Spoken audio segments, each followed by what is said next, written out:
People have measured wealth for thousands of years. In gold, in silver, in kingdoms, in empires.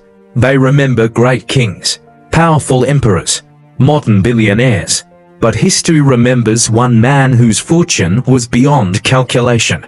Not because he owned the most gold, but because wherever he traveled the value of gold itself changed. Cities felt his arrival. Merchants remembered his generosity. Entire economies remembered his footsteps. His story became a legend so extraordinary that centuries later people still ask, could anyone ever become that rich again? His name was Mansa Musa. To understand Mansa Musa, we must first understand his empire. The Mali Empire was one of the greatest civilizations of the medieval world.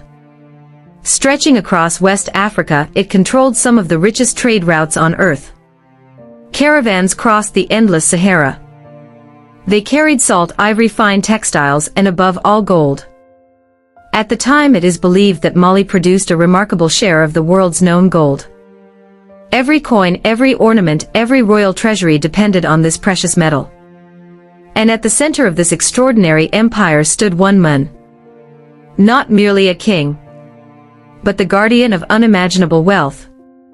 Mansa Musa. Gold made him wealthy, but one journey made him legendary. In the year 1324, Mansa Musa set out on a pilgrimage to Mecca. It was not an ordinary journey.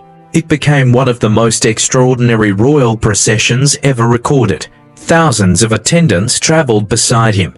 Soldiers, servants, scholars, officials, and stretching across the desert were hundreds of camels, each one carrying precious gold. As the caravan crossed the Sahara, people stopped and stared. They had never seen such wealth. The journey was no longer just a pilgrimage. It had become a message to the world. The richest empire on earth had arrived. When Mansa Musa arrived in Cairo, the city had never seen anything like it. He gave gold to the poor.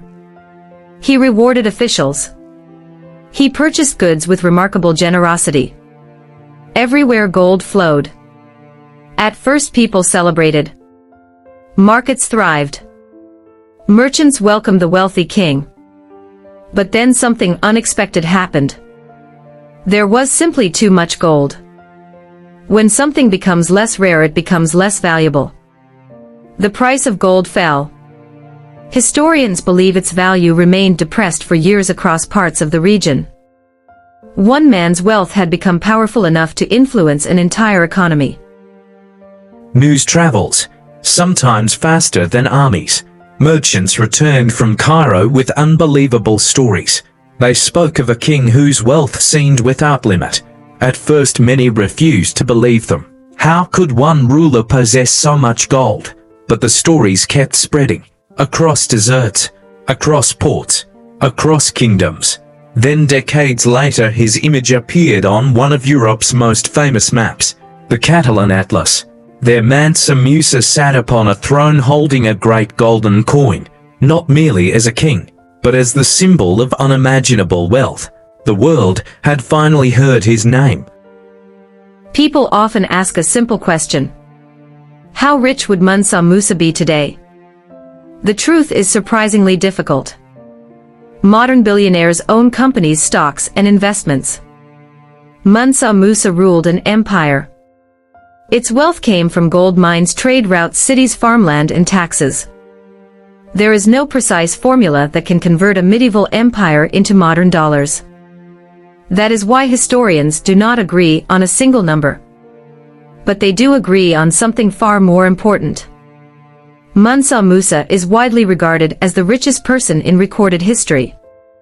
Not because someone counted every coin, but because his wealth was unlike anything the world had ever seen. People remember his gold, but gold was never his greatest gift. When Mansa Musa returned home, he invested in something far more enduring. He built mosques. He supported scholars. He welcomed teachers, architects, and travelers from distant lands. His empire became known not only for its wealth, but for its pursuit of knowledge. The city of Timbuktu grew into one of the world's great centers of learning. Its libraries held thousands of manuscripts. Its schools attracted students from across Africa and beyond. Gold made him famous, but knowledge made his legacy immortal. Perhaps the greatest question was never how much Mansa Musa owned. Perhaps the real question is this: what remains when the gold is gone? Empires rise. Empires fall. Treasures are discovered. And fortunes can disappear within a single generation. But an idea can survive for centuries. Knowledge can shape civilizations. Generosity can echo through history. That is why Mansa Musa is still remembered. Not simply because he was the richest man who ever lived, but because he proved that wealth has its greatest value only when it creates something that outlives the one who possesses it. Here inside the Museum of Money, every story reminds us that gold can buy many things, but only wisdom can create a legacy. Until our next journey, keep searching not only for treasure, but for the stories that give it meaning.